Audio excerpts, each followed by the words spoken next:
समाभासं रविपुत्रं यमाग्रजं छायामार्तण्डसम्भुतं तं नमामि शनिश्चरम्।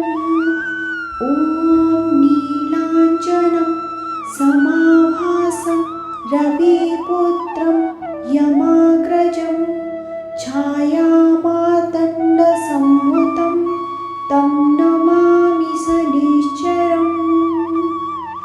ॐ नीलाञ्जनं समाभासं रविपुत्रं यमाग्रजं छायामार्तण्डसम्भुतं तं नमामि शनिश्चरम्।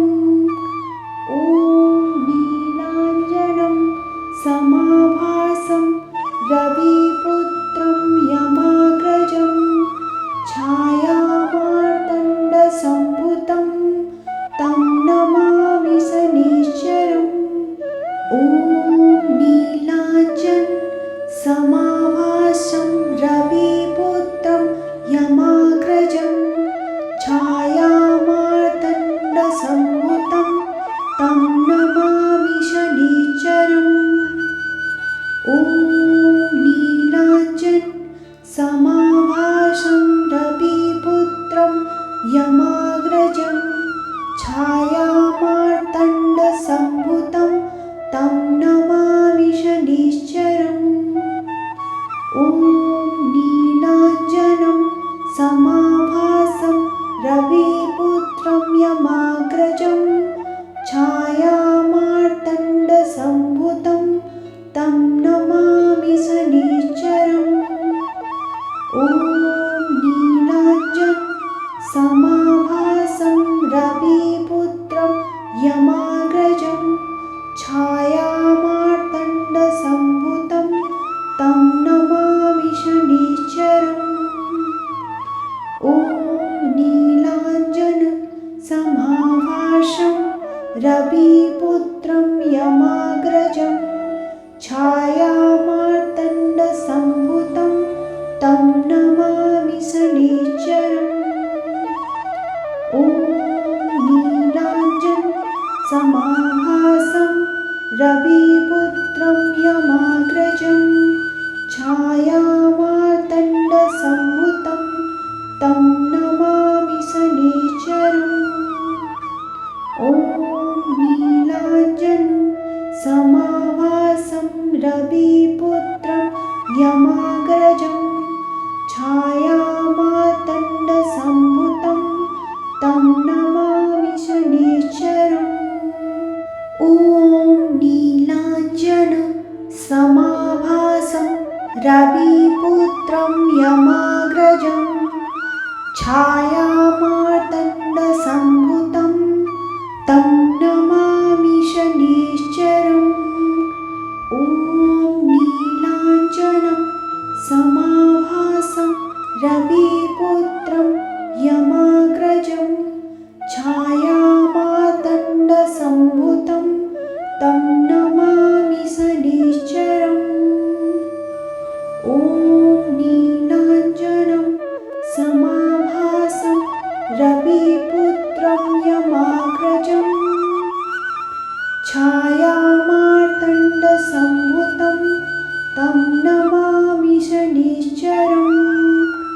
ॐ नीलाञ्जनं समाभासं रविपुत्रं यमाग्रजं छायामार्तण्डसम्भुतं तं नमामि शनिश्चरम्।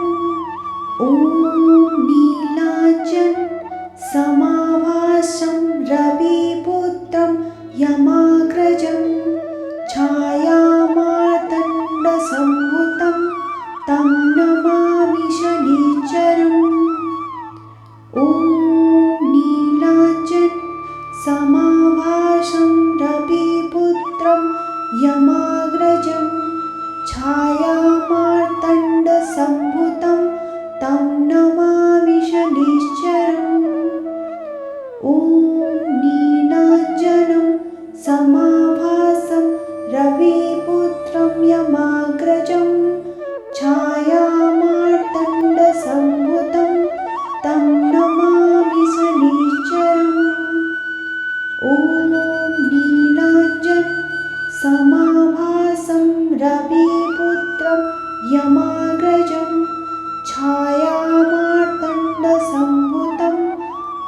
नमामि शनिश्चरम्।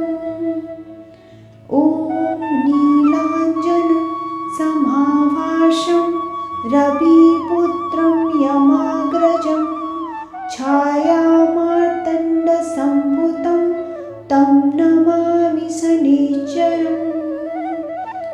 ॐ नीलाञ्जनं समाभासं रविपुत्रं यमाग्रजं छायामार्तण्डसम्भूतं तं नमामि शनिश्चरम्। ॐ नीलाञ्जनं समाभासं रविपुत्रं यमाग्रजं छायामार्तण्डसम्भूतं तं नमामि शनिश्चरम्। ॐ नीलाञ्जनं समाभासं रविपुत्रं यमाग्रजं छायामार्तण्डसम्भूतं तं नमामि शनिश्चरम्।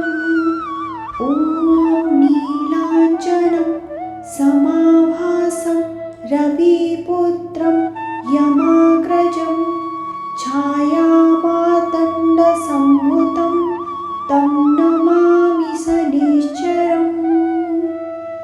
ॐ नीलाञ्जनं समाभासं रविपुत्रं यमाग्रजं छायामार्तण्डसम्भूतं तं नमामि शनिश्चरम्। ॐ नीलाञ्जनं समाभासं रविपुत्रं यमाग्रजं छायामार्तण्डसम्भूतं तं नमामि शनिश्चरम्। ॐ नीलाञ्जनं समाभासं रविपुत्रं यमाग्रजं छायामार्तण्डसम्भूतं तं नमामि शनिश्चरम्। ॐ नीलाञ्जनं समाभासं रविपुत्रं यमाग्रजं छायामार्तण्डसम्भूतं तं नमामि शनिश्चरम्। ॐ नीलाञ्जनं समाभासं रविपुत्रं यमाग्रजं छायामार्तण्डसम्भूतं तं नमामि शनिश्चरम्। ॐ नीलाञ्जनं समाभासं रविपुत्रं यमाग्रजं छायामार्तण्डसम्भूतं तं नमामि शनिश्चरम्। ॐ नीलाञ्जनं समाभासं रविपुत्रं यमाग्रजं छायामार्तण्डसम्भूतं तं नमामि शनिश्चरम्। ॐ नीलाञ्जनं समाभासं रविपुत्रं यमाग्रजं छायामार्तण्डसम्भूतं तं नमामि शनिश्चरम्।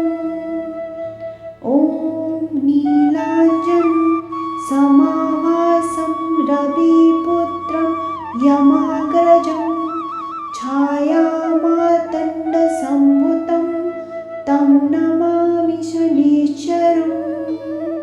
ॐ नीलाञ्जनं समाभासं रविपुत्रं यमाग्रजं छायामार्तण्डसम्भूतं तं नमामि शनिश्चरम्।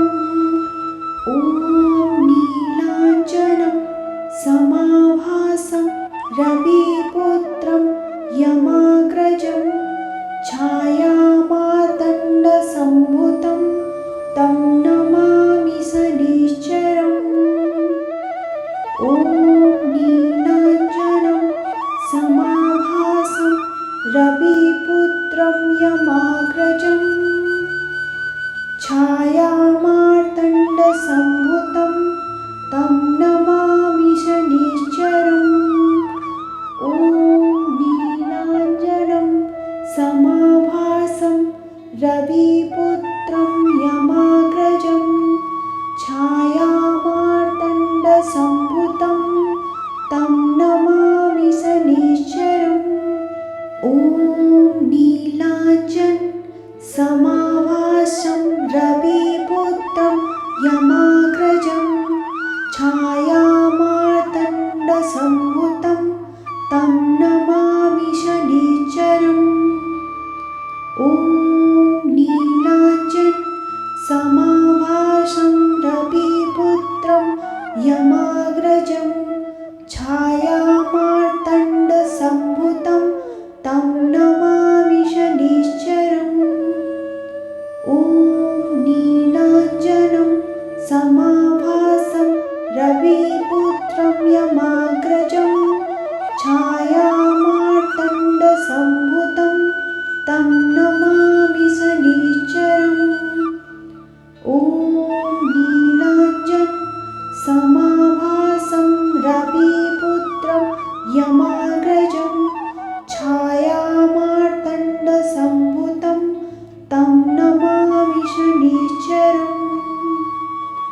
ॐ नीलाञ्जन समाभासं रविपुत्रं यमाग्रजं छायामार्तण्डसम्भुतं तं नमामि शनिश्चरम्।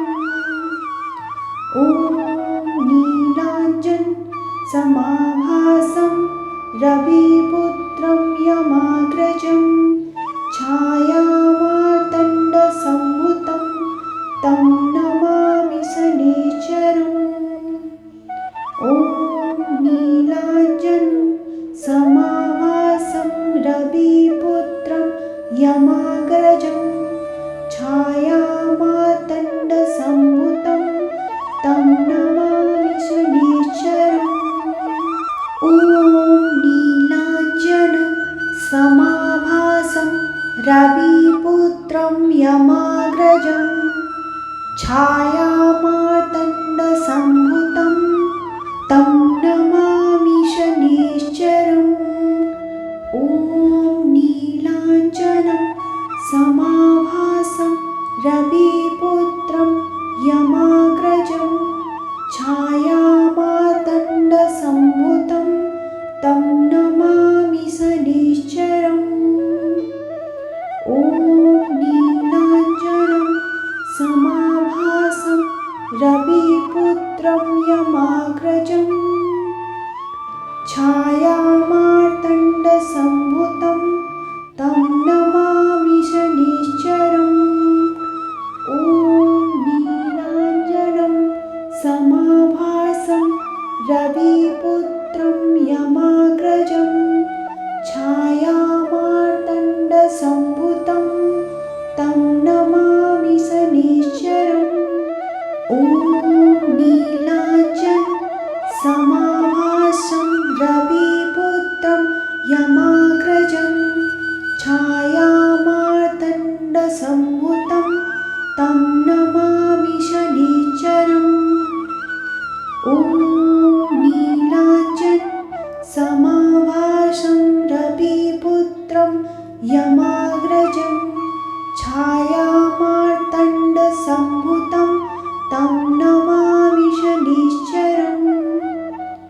ॐ नीलाञ्जनं समाभासं रविपुत्रं यमाग्रजं छायामार्तण्डसम्भुतं तं नमामि शनिश्चरम्। ॐ नीलाञ्जन समाभासं रविपुत्रं यमाग्रजं छायामार्तण्डसम्भुतं तं नमामि शनिश्चरम्। ॐ नीलाञ्जन समाभासं रविपुत्रं यमाग्रजं छायामार्तण्डसम्भुतं तं नमामि शनिश्चरम्। ॐ नीलाञ्जन समाभासं रविपुत्रं यमाग्रजं छायामार्तण्डसम्भुतं तं नमामि शनिश्चरम्। ॐ नीलाञ्जनं समाभासं रविपुत्रं यमाग्रजं छायामार्तण्डसम्भूतं तं नमामि शनिश्चरम्। ॐ नीलाञ्जनं समाभासं रविपुत्रं यमाग्रजं छायामार्तण्डसम्भूतं तं नमामि शनिश्चरम्। ॐ नीलाञ्जनं समाभासं रविपुत्रं यमाग्रजं छायामार्तण्डसम्भूतं तं नमामि शनिश्चरम्। ॐ नीलाञ्जनं समाभासं रविपुत्रं यमाग्रजं छायामार्तण्डसम्भूतं तं नमामि शनिश्चरम्। ॐ नीलाञ्जनं समाभासं रविपुत्रं यमाग्रजं छायामार्तण्डसम्भूतं तं नमामि शनिश्चरम्।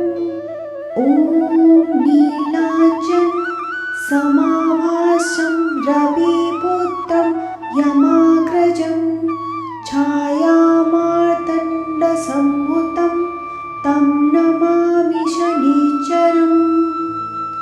ॐ नीलाञ्जनं समाभासं रविपुत्रं यमाग्रजं छायामार्तण्डसम्भूतं तं नमामि शनिश्चरम्।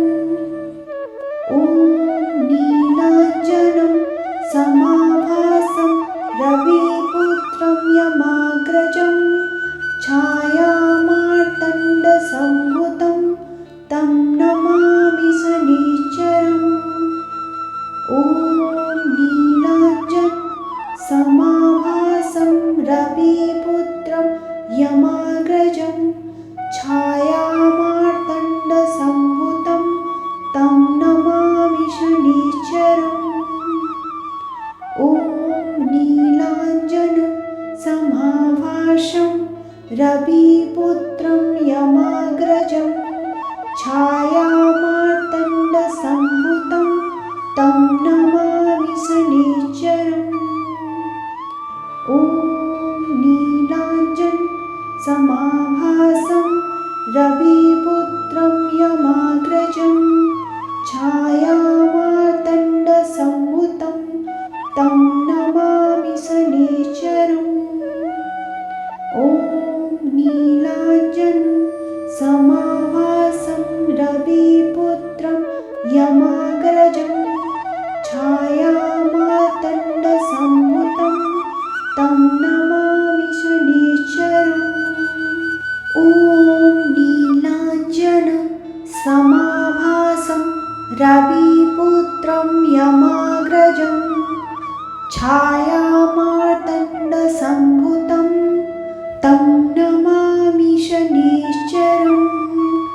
ॐ नीलाञ्जनं समाभासं रविपुत्रं यमाग्रजं छायामार्तण्डसम्भूतं तं नमामि शनिश्चरम्।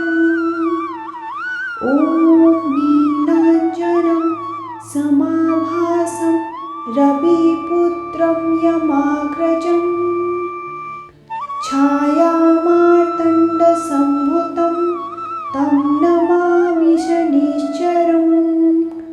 ॐ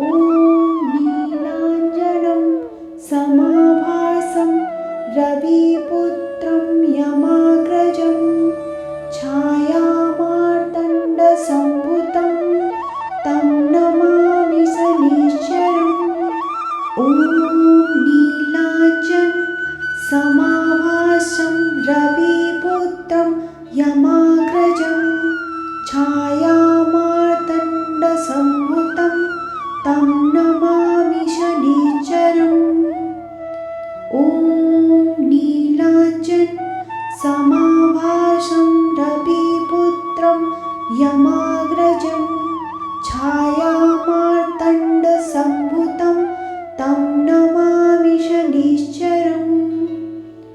ॐ नीलाञ्जनं समाभासं रविपुत्रं यमाग्रजं छायामार्तण्डसम्भुतं तं नमामि शनिश्चरम्।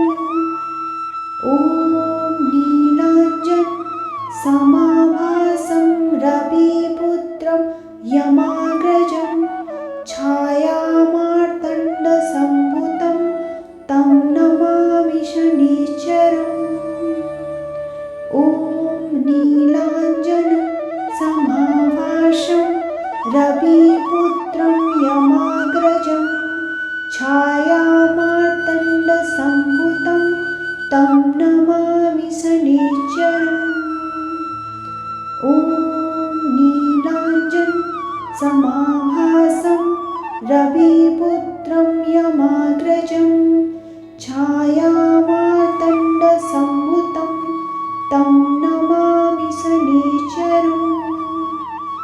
ॐ नीलाञ्जनं समाभासं रविपुत्रं यमाग्रजं छायामार्तण्डसम्भुतं तं नमामि शनिश्चरम्।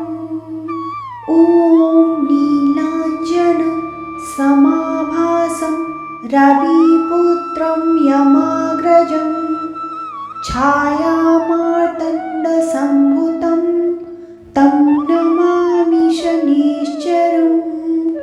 ॐ नीलाञ्जनं समाभासं रविपुत्रं यमाग्रजं छायामार्तण्डसम्भुतं तं नमामि शनिश्चरम्। ॐ नीलाञ्जनं समाभासं रविपुत्रं यमाग्रजं छायामार्तण्डसम्भुतं तं नमामि शनिश्चरम्। ॐ नीलाञ्जनं समाभासं रविपुत्रं यमाग्रजं छायामार्तण्डसम्भुतं तं नमामि शनिश्चरम्। ॐ नीलाञ्जनं समाभासं रविपुत्रं यमाग्रजं छायामार्तण्डसम्भुतं तं नमामि शनिश्चरम्।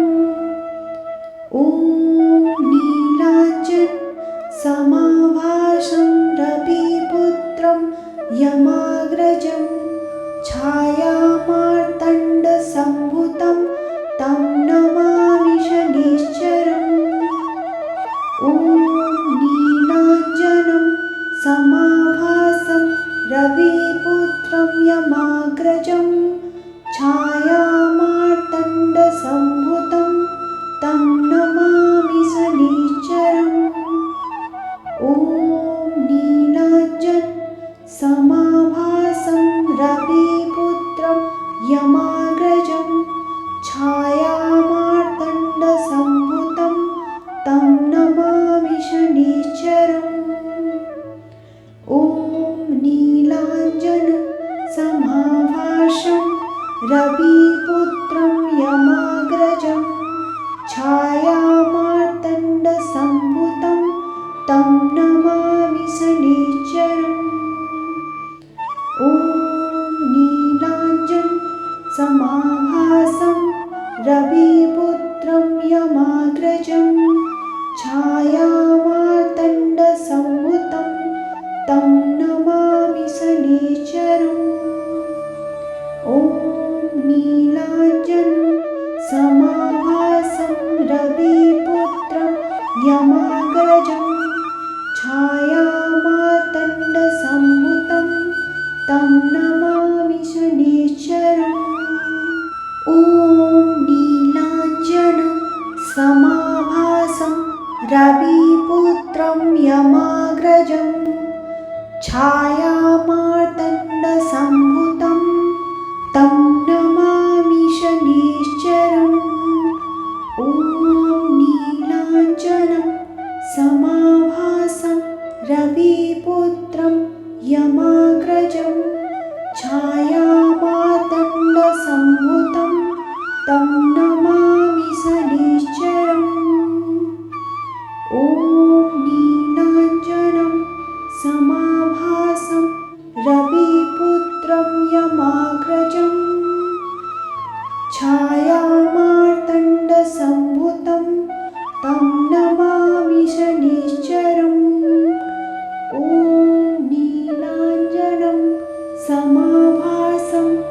रविपुत्रं यमाग्रजं छायामार्तण्डसम्भुतं तं नमामि शनिश्चरम् ॐ नीलाञ्जनसमाभासं रविपुत्रं यमाग्रजं छायामार्तण्डसम्भुतं तं नमामि शनिश्चरम् ॐ नीलाञ्जनसमाभासं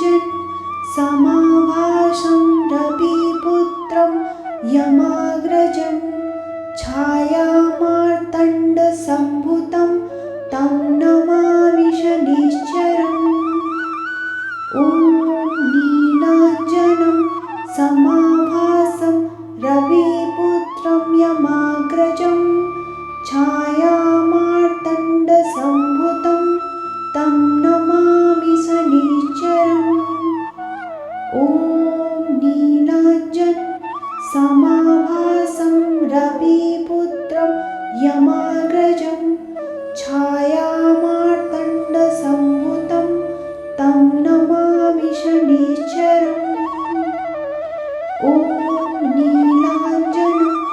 नीलाञ्जनसमाभासं रविपुत्रं यमाग्रजं छायामार्तण्डसम्भुतं तं नमामि शनिश्चरम् ॐ नीलाञ्जनसमाभासं रविपुत्रं यमाग्रजं छायामार्तण्डसम्भुतं तं नमामि शनिश्चरम् ॐ नीलाञ्जनसमाभासं रविपुत्रं यमाग्रजं छायामार्तण्डसम्भुतं तं नमामि शनिश्चरम् ॐ नीलाञ्जनसमाभासं रविपुत्रं यमाग्रजं छायामार्तण्डसम्भुतं तं नमामि शनिश्चरम् ॐ नीलाञ्जनसमाभासं रविपुत्रं यमाग्रजं छायामार्तण्डसम्भुतं तं नमामि शनिश्चरम् ॐ नीलाञ्जनसमाभासं रविपुत्रं यमाग्रजं छायामार्तण्डसम्भुतं तं नमामि शनिश्चरम् ॐ नीलाञ्जनसमाभासं रविपुत्रं यमाग्रजं छायामार्तण्डसम्भुतं तं नमामि शनिश्चरम् ॐ नीलाञ्जनसमाभासं रविपुत्रं यमाग्रजं छायामार्तण्डसम्भुतं तं नमामि शनिश्चरम् ॐ नीलाञ्जनसमाभासं रविपुत्रं यमाग्रजं छायामार्तण्डसम्भुतं तं नमामि शनिश्चरम् ॐ नीलाञ्जनसमाभासं रविपुत्रं यमाग्रजं छायामार्तण्डसम्भुतं तं नमामि शनिश्चरम् ॐ नीलाञ्जनसमाभासं रविपुत्रं यमाग्रजं छायामार्तण्डसम्भुतं तं नमामि शनिश्चरम् ॐ नीलाञ्जनसमाभासं रविपुत्रं यमाग्रजं छायामार्तण्डसम्भुतं तं नमामि शनिश्चरम् ॐ नीलाञ्जनसमाभासं रविपुत्रं यमाग्रजं छायामार्तण्डसम्भुतं तं नमामि शनिश्चरम्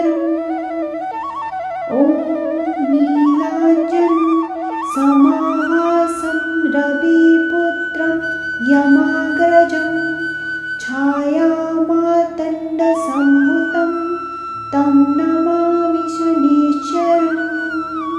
ॐ नीलाञ्जनसमाभासं रविपुत्रं यमाग्रजं छायामार्तण्डसम्भुतं तं नमामि शनिश्चरम्। ॐ नीलाञ्जनं समाभासं रविपुत्रं यमाग्रजं छायामार्तण्डसम्भुतं तं नमामि शनिश्चरम्। ॐ नीलाञ्जनं समाभासं रविपुत्रं यमाग्रजं छायामार्तण्डसम्भुतं तं नमामि शनिश्चरम्। ॐ नीलाञ्जनं समाभासं रविपुत्रं यमाग्रजं छायामार्तण्डसम्भुतं तं नमामि शनिश्चरम्। ॐ नीलाञ्जनं समाभासं रविपुत्रं यमाग्रजं छायामार्तण्डसम्भुतं तं नमामि शनिश्चरम्। ॐ नीलाञ्जनं समाभासं रविपुत्रं यमाग्रजं छायामार्तण्डसम्भुतं तं नमामि शनिश्चरम्। ॐ नीलाञ्जनं समाभासं रविपुत्रं यमाग्रजं छायामार्तण्डसम्भुतं तं नमामि शनिश्चरम्। ॐ नीलाञ्जनं समाभासं रविपुत्रं यमाग्रजं छायामार्तण्डसम्भुतं तं नमामि शनिश्चरम्। ॐ नीलाञ्जनं समाभासं रविपुत्रं यमाग्रजं छायामार्तण्डसम्भुतं तं नमामि शनिश्चरम्। ॐ नीलाञ्जनं समाभासं रविपुत्रं यमाग्रजं छायामार्तण्डसम्भुतं तं नमामि शनिश्चरम्। ॐ नीलाञ्जनं समाभासं रविपुत्रं यमाग्रजं छायामार्तण्डसम्भुतं तं नमामि शनिश्चरम्। जय श्री शनिदेव। मित्रों, शनिदेव को कर्म फलदाता कहते हैं कि व्यक्ति के अच्छे बुरे कर्मों के अनुसार ही उन्हें फल देते हैं। ऐसा माना जाता है कि शनिवार के दिन सच्ची श्रद्धा और भक्ति से शनिदेव की पूजा करने वाले भक्तों की सभी मनोकामनाएं पूर्ण होती हैं। शनिदेव की कृपा पाने के लिए यदि उनके मंत्रों का जाप किया जाए तो जीवन के सभी दुख दूर हो जाते हैं और घर में सुख समृद्धि आती है। अगर मित्रों आप शनिदेव की विशेष कृपा प्राप्त करना चाहते हैं तो इस शक्तिशाली मंत्र का जाप अवश्य करें।